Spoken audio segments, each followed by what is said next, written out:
Ano nga ba ang tikbalang sa kulturang Pilipino? Ang tikbalang ay isang nilalang sa kwentong bayan ng mga Pilipino na may katawang parang tao ngunit may ulo at paa ng kabayo. Madalas itong inilalarawan na matangkad at may pulang mata na naninirahan sa mga liblib na bundok o kagubatan.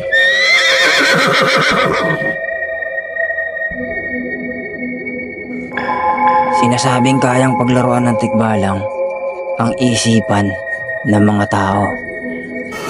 Kaya kapag may naliligaw sa daan, kahit pamilyar ang lugar, pinaniniwalaang isa itong kalokohan ng tikbalang. May paniniwala rin na kapag isinuot mo ng baliktad ang iyong damit, malalabanan mo ang kanyang panlilinlang.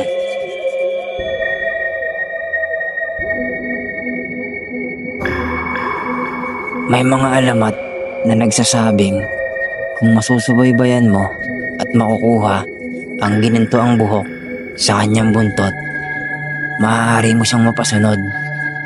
Ngunit ilan lang ang nakakatagal sa kanyang presensya dahil nakakatindig balahibo raw ang kanyang anyo.